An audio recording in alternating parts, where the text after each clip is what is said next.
Ja, so het elke plattelandse storie, dorpie of plekkie of whatever het nou maar sy storie. Of sy stories wat daar ontstaan. En so laat het my nou dink, hulle vertel nou vir my, vir Romans en Tannie Betjie, hulle het ook nou daar so afgeleë, het hulle nou gebly. En dan maar die dominee het daarom nou gereeld sy huisbesoek, dat hy nou die motorkarretjie gevat en nou so die mense nagery en goeders en so. Veral is dit nou hier kom na kollekte tyd toe en goeders. En dan het hy nou die plase omgery. En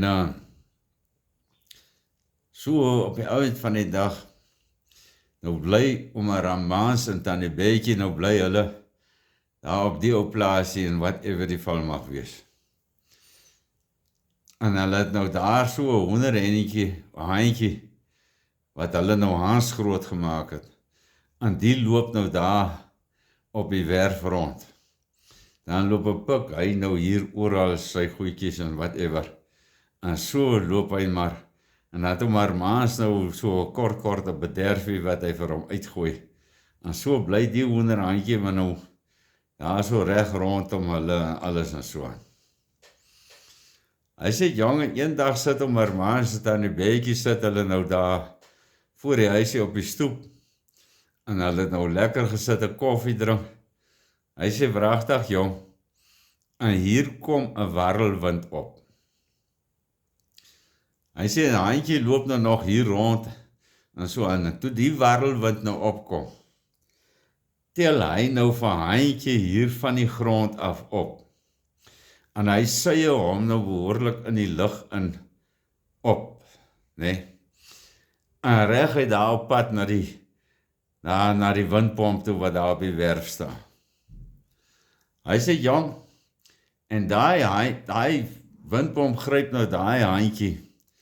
En hy het hom nou ingesye behoorlik nou met die wind se kwaai weiery.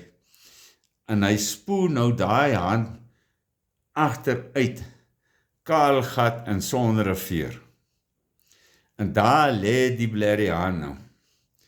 Nou loop hom maar maan sy toe, nou gaan haal hy die hand daar, nou te kyk of hy daarom nou nie dood is nie. En hy kom nou daar in die hand lewe.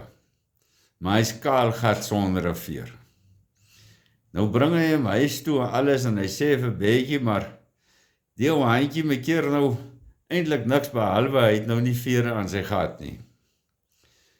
Nou kyk Betjie die affære so en sy sê, maar Hermans, dis een van die dae is dit dominee se huisbesoektyd. En hy gaan mos nou nie tevrede wees met die kaal gat hoender wat nou hier op die werf rondloop nie. Ek sê, dis so. Hy sê, in daai selfde stadium, toe gaan Betjie so bekwam as wat sy is. En sy vat een van my ou jeans, en sy knip hom nou stukken. Mooi. En sy vat hom en sy maak nou vir die hand 'n overalltjie. Hy sê, man, maragtig, dis te oulik, jy kan dit nie oorvertel nie. Nou loop die hand daar rond met die overalltjie, orals en whatever, en dis te pragtig. Hy sê, nou kom kuier die buurman daar en hy sê, maar wat het dan nou met die hand gebeur? Nou vertel ek hom die storie, en ek sê, maar Betjie het gesê, die kaalgat hoender kan nie hier so op die werf loop as dominee nou kom vir sy huisbesoek stories nie. Want dan gaan dominee mos nou ook nou nie goed dink van ons nie. En toe het hulle nou vir hom hierdie overalltjie gemaak. Hy sê, jong, maar dis 'n mooi storie en 'n snaakse storie. Hy sê, nee, dis nie wat snaaks is nie.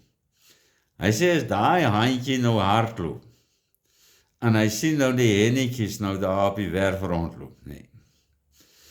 Hy sê, en hy vang nou daai hennetjie, en hy pen nou daai hennetjie met die linkervoet hier agter die nek vas. Hy sê wat die snaakste is om te sien, as hoe trek hy daai zip van hy blou overalltjie met sy ander poot af. Nou ja, so kry hy elke storie 'n draai. Anyway, groetnis, ander tyd, ander plek, net hierso, weer 'n ander dag.